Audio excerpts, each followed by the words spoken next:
Hi everybody, in this video we are going to try and establish which bikes out there are the best value with Shimano 105. Now this video has proven to be a complete nightmare for me actually. I got completely carried away and lined up 65 bikes all with Shimano 105, and after weeks of work then realised that a video with 65 bikes in it becomes ridiculously long and it's never going to work. Looking back, it was a stupid idea. Hindsight is a wonderful thing. Just to give you an idea of all the work I put in lining these bikes up, here's a run through of all 65 in a couple of seconds.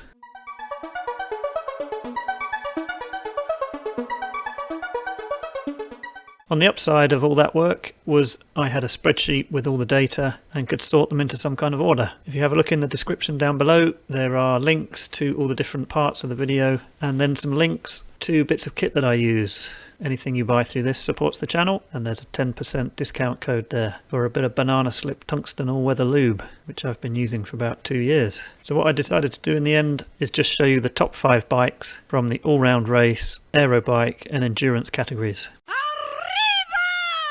So having input 65 bikes with Shimano 105 into the spreadsheet, I could then work out the average price for a bike equipped with Shimano 105, and it came in at £2,037. And the average weight is 8.83 kilograms. So if you can get yourself a bike below those numbers, you know you're onto a winner. So what is 105? Well, it's the group set. Brakes, shifters, derailleurs, bottom bracket, crankset, cassette and chain. And Shimano 105 falls pretty much in the middle of Shimano's upper end of group sets. Dura Ace being the top, Ultegra 105, ignore that one, Ultegra. Here's a Dura Ace crankset, and if you compare that to the Ultegra, very similar. You then compare Ultegra to the 105, very similar again. Crank arm's a bit thinner. So what you're paying the extra money for, Dura Ace, £500, against say the 105, £150, is literally 107 grams for the crankset. Obviously all the other bits and bobs add weight as well, but the point being that 105 is an incredibly competent group set and is much closer to the Dura Ace group set than the price would lead you to believe. Now, one thing of note when you come to buy a bike with Shimano 105 is that the manufacturers can be quite crafty. So Shimano make another crankset, this one, which is a fair chunk cheaper than the 105 crankset and a good chunk heavier, about 200 grams I think. And you'll see manufacturers putting this on bikes to save a few pounds. So you just need to be aware of that. The other thing they might do is swap out the brakes or some other component like that to save a bit of money. So just make sure you read the specs. Now, anybody who's been following BIKOTIC for a while might remember my Canyon Ultimate AEROAD ENDURACE video where I created a formula so that I could sort the bikes because there were so many of them. And what with there being 65 bikes that I found with 105, I thought I would use that formula again for this to organize them into some sort of order. So I dug up my value formula. So basically I assign a price score to the bike, comparing it against the cheapest to the most expensive bike in the spreadsheet. I do the same with the weight, give it a weight score, and then I average the two by adding them together and dividing by 2. Now some of the manufacturers don't list their weight, and as a result their bike drops to the bottom of the list. So it's not perfect, but it's the best we can do with all these bikes. On the BIKOTIC website I have published some graphs that have all the data in that I've used for this. You can put your cursor over and see the bikes. There's a graph there for endurance, all-round road race bikes, aero bikes, and then all of them combined together. These ones at the end here don't have any weight, that's why they've gone to the end. And then a few people have been asking if I have a Patreon account, which I don't. It takes up all my spare time making these videos, so I don't think I'd be able to offer extra stuff on Patreon. But for all the people that have asked, I've now added a donate button to the end of this page, and you'll find the link to this page in the description down below. So next up I'm going to show you the top 5 from the aero category, the endurance category and the all-round road race category. Top 5 aero bikes. Okay, in at number 5, the ORBEA ORCA Aero M30 Team. Now ORBEA don't list their weights, they say that it's best for you to go into a shop and pick it up and compare it to other bikes. So good luck with that if you can find a shop with one in a place where you're allowed to go to with all the weird tier systems going on due to COVID. Let me know how you get on. It's a good looking bike, I like the look of this. Like that little number 18 there, that looks like a race car. I wish the seat post was a little bit deeper just to cover that little overhang there. Find that a bit off-putting, but a nice bike, a bit above the average price here. In at number 4, the PROPEL Advance 2 disc, Shimano 105 throughout, bit cheaper than the ORCA Aero, and we have a weight for this one, 8.9 kilograms. Now I like the PROPEL, this one's got a pretty nice paint scheme to it, but as I've said a million times, there is a little bit of a problem around here in that I can't bear to look at it. What you could do is add a few more spacers and then Hunter wellies, make a little cover that you can put over it, and I think that looks quite a lot better actually. What do you think? Hopefully Giant are working on the new PROPEL, which will have a slightly better setup round there. Obviously the red shifters don't work with 105, ignore that. In third place, the AEROAD CFSL 7 disc. So expensive this one, 3.5 grand. So that's a whole £1,000 more than the PROPEL, but is a kilo lighter, so swings and roundabouts. Unlike the more expensive versions of this bike, the cables are exposed, and it's got the old one-piece aero bar from Canyon. But in theory, these wheels are pretty good already, so you probably wouldn't need to change those, and it's actually already got a decent set of tyres on it, so this is pretty ready to go out of the box, really. Now, the bike that was put in first place by the value formula, I think I've decided it's not in first place. It's this bike here, and I'm not really sure if it goes into second place really, because the problem I have with it is it doesn't really look like an aero bike, does it? I'm sure it's got some aero features to it, but in comparison to like the AEROAD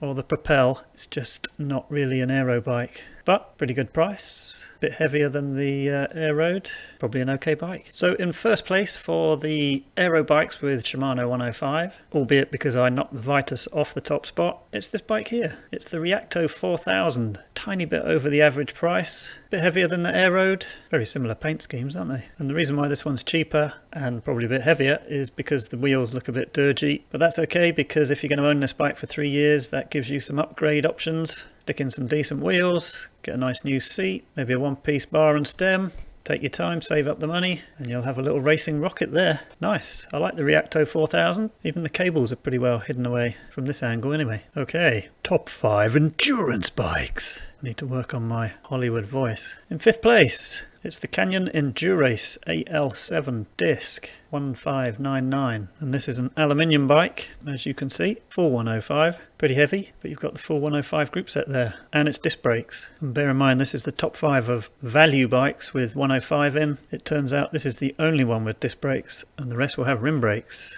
Like this one here coming in at number 4. It's the CONTEND SL1 from Giant. Now this is way below the average cost of a 105 bike, but we do have that cheaper crankset on it, so bear that in mind. Pretty heavy, coming in pretty close to 9 kilos on the Japanese website. Aluminium again, and I suspect these wheels are pretty heavy. But for that kind of price, that might be exactly what you're looking for. Let's just compare it back to back with the Canyon.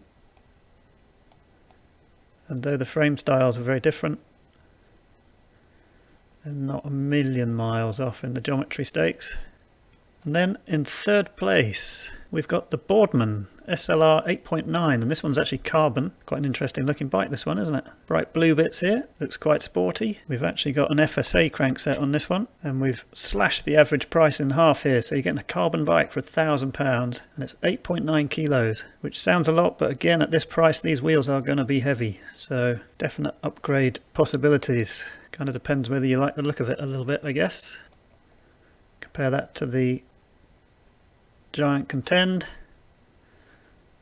and they've got really quite similar geometries, haven't they? So I told you they were all going to be rim brakes from here on in, and I wasn't kidding, because in second place we've got the Canyon ENDURACE CF7 1,500, and again this one's carbon and not a bad weight, 7.96. So the value formula has popped this one quite close to the top. Full 105 on this one, and if you compare this to the aluminium version that was in at number 5, pretty similar, but the carbon version is quite a lot lighter. It's actually cheaper. It's the disc brakes, isn't it? Okay, so there's definite benefits to buying the rim version of these bikes. If rim brakes are your thing, then there's definitely some bargains to be had. So in first place for the best value endurance bike with Shimano 105, ta-da! Hey, it's another Canyon ENDURACE. This time it's the AL7. So this time it's the rim version of the aluminium ENDURACE. 8.21 kilos and a price well below the average. Let's compare that to its disc brake version. Something you can spot straight away is the disc version looks like it can give you more clearance on fatter tyres. So that's worth bearing in mind. Might be worth paying the extra money if you want to get extra clearance for fatter tyres. So there we go, that's the bike in at number 1 for the Endurance 105 bikes. And remember, this was based on value, not necessarily what I like the look of or performance wise, so bear that in mind. All-round race bike. And these 5 bikes are bikes that you maybe would consider if you were thinking of doing a bit of racing, maybe a bit of crit racing, some hilly racing, but basically riding your bike hard. These are your all-round lightweight road race bikes. And in at number 5, we've got the Cannondale CAD 13. Rim brake, 1600, so that's a nice price. Just below the average weight for a 105 bike. We've got the Cannondale crankset on it, so they're saving a bit of money there presumably. And you've got this sort of snazzy pink colour. Love it or hate it. But this is a nice bike. I quite fancy one of these. 4th place, we've got the Giant TCR Advanced 2. And this TCR is a lot more compact than the Cannondale, as is pretty typical with the Giant bikes. Rim brake again, this time it's full 105 and you're paying another £99. Slightly lighter. Also bear in mind that the Giant is carbon, the CAD 13 is aluminium. Okay, coming in 3rd, we've got the VITESSE Evo CR105. Full 105 group set, carbon frame, well below the average for the 105 bikes, slightly below average on the price, and you've even got disc brakes. So this is a good package. I think it might even have prime aero bars on it. Definitely got a prime stem on it, and it's got the prime Barodur wheel set. Hopefully I said that right. And these retail for £240, but only weigh 1.58 kilos. So these are not a bad set of wheels really. This looks like a pretty good setup. Coming in 2nd place, yet another Canyon. It's the Ultimate CFSL7, 1699, 7.72, so pretty light. Just fractionally lighter than the VITESSE. I suspect the wheels on the VITESSE are probably better, and the Canyon's obviously rim brake. So, according to the value formula, what's come first in the all-round road race category? Well, here it is. It's the MERIDA SCULTURA Rim 400. Bang on £1,000, so it's over half the average price of a 105 bike. It's got a full 105 group set, 8.16 kilograms, so it's not even heavy particularly. What a cracking bike for the money. I'd say that was pretty good value. And again, if you're going to own it for a few years, you get a nice little wheel bundle from Wiggle here, the Prime RR50s. For 500 quid you get the carbon wheels and you get a set of tubeless tyres and some sealant, and I think that would add a good chunk of performance to this bike. And then why not treat yourself to a nice Pro logo saddle. This one here's the scratch. Nice. So that's the bikes pulled out by the value formula from 65 bikes, but some other things stood out that I like the look of. One of those things was the Scott ADDICT RC40. That's a little bit pricey at $2,899 and not super light, I'll be totally honest with you. However, it does have fully hidden cables, and I've seen this in the flesh. It's very clean looking, a little bit on the heavy side. Scott actually do on the top of the range versions of the ADDICT RC, they do a one-piece carbon handlebar and stem that is a lot lighter, but still for this 105 bike that's still pretty unheard of to have fully hidden cables like that. It's obviously got the full 105 group set, but what caught my eye was the fact that if you compare it to the Scott ADDICT RC Pro bike, which is over £7,500, you are basically getting exactly the same frame, and you're getting exactly the same fork, which means that you have the perfect platform for gradual upgrades. And as ever, the wheels would be the first place I would look to upgrade. So there's a lot of potential there, I think. And then the bike that came second in the all-round road race category was this one, the Ultimate CFSL7. I think this is a cracker. I really like the colour. It's full 105. It's already on the lighter side of the selection of bikes we've looked at. But how about you chuck on a pair of these very snazzy looking Hunt carbon wheels with carbon spokes. Little bit pricey, ceramic speed, and pretty light, 1358 grams. So in comparison to the wheels that are on there already, which is the Fulcrum Racing 900s, you'll be saving over half a kilo, which is not to be sniffed at. Chuck on that scratch saddle that we were looking at. Maybe get yourself some Vittoria Corsa Speed G2 TLR Clincher road tyres. And all in all, you'd be looking at 3445 and I reckon you'd get it down to about 7 kilos. And that, my friends, is a weapon. In fact, I know somebody who rides something pretty similar to that, really, and it's pretty miserable riding with him because he's like a rocket. So some other things I noticed on this journey is there aren't that many TT bikes available. You've got the SPEEDMAX CF7, but super expensive, this bike, presumably on the shopping list of a lot of triathletes, but it being only one of 3 sports that you've got to buy kit for. Ouch, that's a lot of money. And I hate swimming, so I'm definitely out on that one. The only other TT bike I could find was the Time Machine 2 from BMC. It's a lot cheaper, but these wheels are definitely not aero. Kind of pointless buying an aero TT bike unless you're going to match it with the wheels. Another bike that caught my eye was the Caledonia, and this is a lower spec version of the CERVELO Caledonia 5, so obviously cheaper. I really like this colour scheme. I think that looks rather jazzy. Another bike that caught my attention, which I didn't even know existed, I just assumed that PINARELLO only concentrated on the super top end, was this, the PINARELLO Paris. Shimano 105, above average price, but you can expect that for PINARELLO, and I think that looks pretty racy. I like that.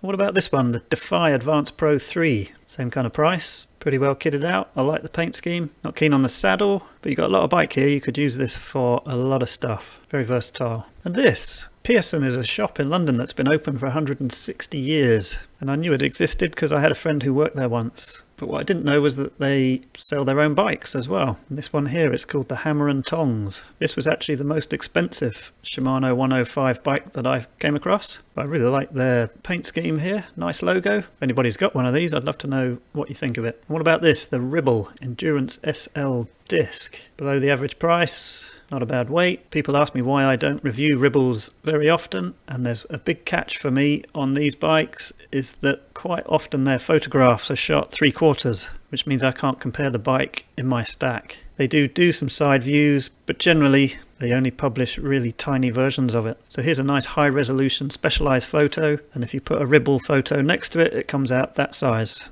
So it's impossible for me to use it. That's why I don't review the Ribbles very often. Something else that popped up while I was doing this was I wanted to know the specific difference between the Advanced Pro and the advanced versions of Giant bikes. And basically the Pro versions have the overdrive steerer 2, which I believe means it's got larger diameter bearings in. So I spoke to someone at Giant and they gave me some stats. If you buy the Pro, which has the overdrive 2 steerer, front to back, it's 12% stiffer measured at the dropout, but then also 32% stiffer laterally, which I believe is from side to side like that. So not to be sniffed at, and I can imagine that would make a difference with heavy cornering and descending, so maybe worth the extra money. And then the last thing that popped up for me, which was a bit disappointing, was I love the new Trecamonda, and it's great to see that they're offering some cheaper versions of it, but the problem I have is this version here, the 105 version, the SL5. You know, they market the Emonda as a super lightweight climbing bike, and yet this is coming in at 9.15 kilograms. It's an absolute porker.